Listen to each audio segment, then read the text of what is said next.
So this situations get real crazy. Now I don't know how it turned into race, right? Because you have two black athletes, but what you have is 18-year-old Aaliyah Everett running a track in Virginia. These are two high school students and Kayleen Turner. Now as they're going around the turn, you can see Kayleen Turner starting to pass Aaliyah.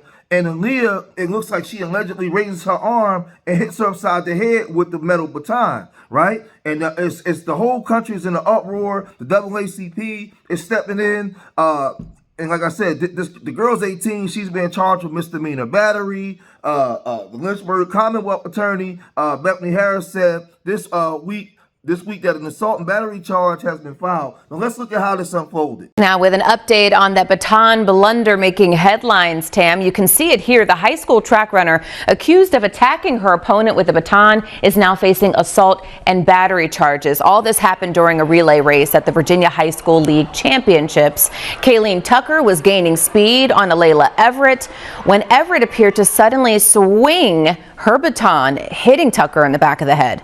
Everett calls it an accident and says she lost her balance. So based off the charges and what a lot of people saw, the young runner Kathleen Tucker is saying that she was hit and she has a concussion and a possible skull fracture, right? So this is the grounds for the misdemeanor assault. But let's hear from Aaliyah Everett, right? Who and her story on how she's alleging that this happened. Check this out. From a Virginia state championship relay race last week has made headlines. You can see Layla Everett appearing to use her baton to hit her competitor, Kayleen Tucker, from a different school in the head. Tucker told our affiliate in Roanoke, Virginia, she was diagnosed with a concussion and possible fractured skull. So now, for Aaliyah to get out of this case, she would have to show that what she did was not intentional. It was an accident. You know, Virginia Commonwealth, she would have to be able to show. Now, Virginia assault and battery laws and penalties, defense attorney's explanation of misdemeanor charges under VA Code 18257. Virginia courts define battery as a simple touching of another willfully or in anger that includes touching done in rudeness or in assault. This also includes being touched by objects set in motion by the accused, such as whips and even a defendant's dogs. So she would have to prove and show that what she did wasn't intentional. When we see her, she was running and Kathleen was struck while she was in motion. And this is why she's being charged, because it says being touched by objects set in motion by the accused. So she would have to prove that that she didn't do it. Man, listen, this thing gets real crazy, right? So let's listen to some more. Check this out. At the track, you have to cross into lane 1. You have to merge in. And as I was coming up on her, she kind of like made me like get cut off a little bit. So I backed away. And then as we got around the curve, she kept bumping me in my arm. And then finally when we got off the curve, I like slowly started passing her. And then that's when she just hit me with the baton and I fell off the track. Kaylin ran off the track and her mother ran onto it. Team trainers came to her aid and the opposing school, IC Norcom, was quickly disqualified. But the damage had already been done. I could feel like a headache coming up, so I just set out. But I recently went to the doctor and they prescribed me with a concussion and a possible fractured skull. Now I'm going to say this. I don't know what was going through the girl's head. Adrenaline was up. It looks real bad. Now it could have been just an accident, or it could have been malicious. And she could have been just angry and struck out viciously at that time. And now coming back like, what have I done? She's only 18 years old. I don't know. But we got to see how this play out. Let's look at some more. Could you just walk us through that day and just that lap? Could you just walk us through that? As I was merging, I was coming from lane 6. She was in one of the inner lanes. So all I see is one person in front of me. I'm like, okay, I'm in second place. We get to the curve and I feel someone coming up on me and I see like yellow in my peripheral vision. So I'm running and she's just getting closer and closer to the point where like she's up on me and my baton is her elbow, like her arm's really hitting my baton to the point where I lost balance. And then it literally went behind her back. I'm in a position like this. It rolls up her back. My arm goes up because it rolled up her back. my body twisted. The curve is that way. I have to run that way. So I'm like this in the air. I catch my balance, pump my arms. She's cutting in, so when I pump my arms, she got hit. And I kept the baton up afterwards because she was running off of the track and I didn't want to hit her again. And when I seen her run off the track, I wanted to help her, but in my mind, I'm thinking, oh, she initiated it. I'm sorry I hit her. I didn't mean to hit her. It was intentional, but I'm going to pass the baton off. After I passed it off, it was people around her, and I'm like, oh, what if they think it was on purpose? So I asked my coach what to do. Now the family saying that they're receiving you know what threats, right? You have professional track coaches coming out saying, you know, they're giving their opinions on it and saying how this could have been an accident. You know, the NAACP is stepping in. You know, it's just getting real crazy. But let's look at what one of the track coaches said and what the NAACP is saying. Check this out. Pumped her arm forward to regain her stride, and that's when Tucker got hit.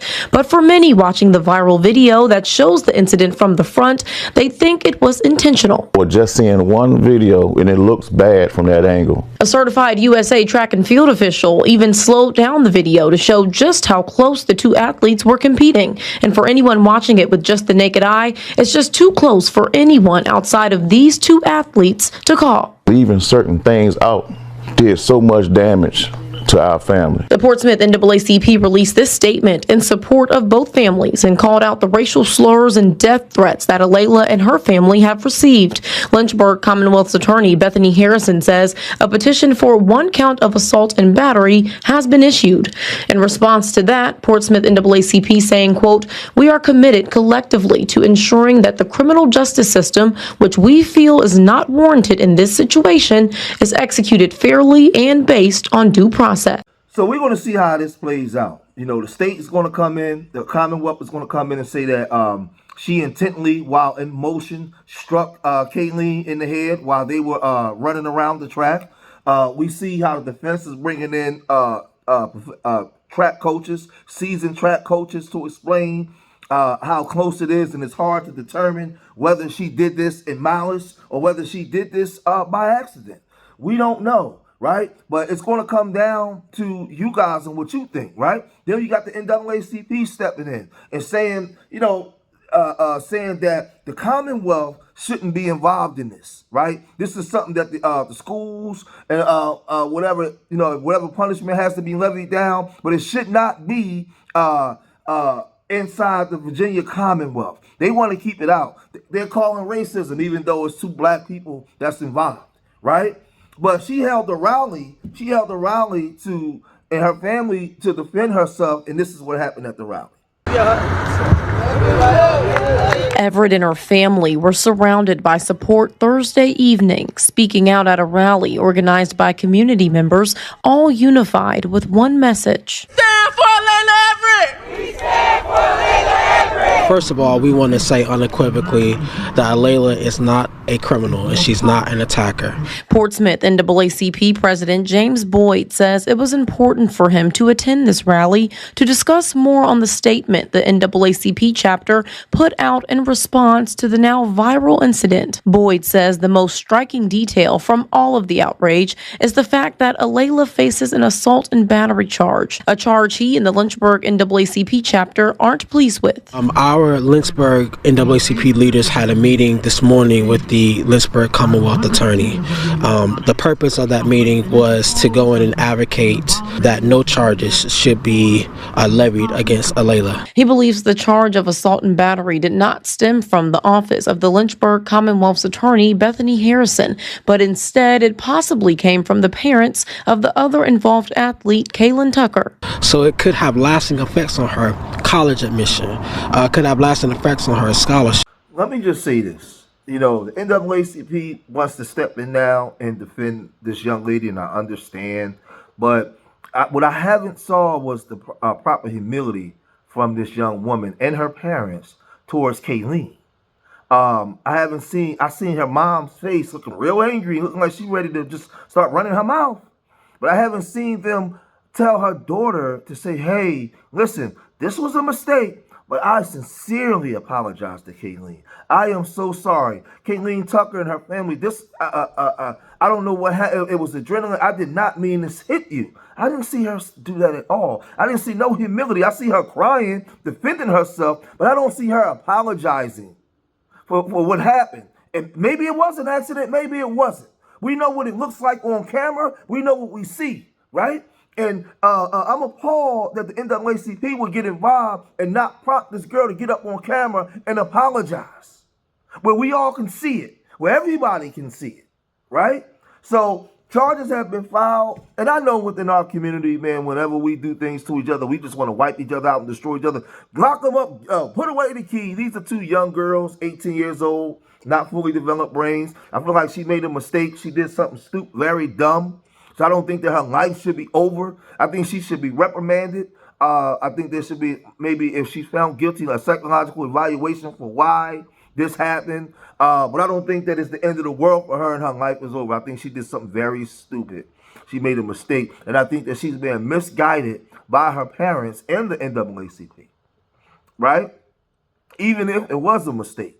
She got to come out and say, I'm sorry, I apologize. I never meant for this to happen. She has to lead with that first. Lead with that first. Because outside of the system, you got a lot of black people that we hate each other. And they're calling for blood. Because we hate each other. Whenever we do something to each other, listen, we don't need the W man to come in and cast judgment. Man, we will wipe each other out. We don't have no humility or remorse for each other as a people for the most part. Heck no. Heck no. You see it play out all day. So my thing is, she needs to lead when she apologizes. I hope that Caitlin Tucker is okay. I hope that she doesn't deal with any psychological issues with now running track with the fear of her being hit while she's running because of this also. So justice will be served, but I feel like her parents has done her a disservice.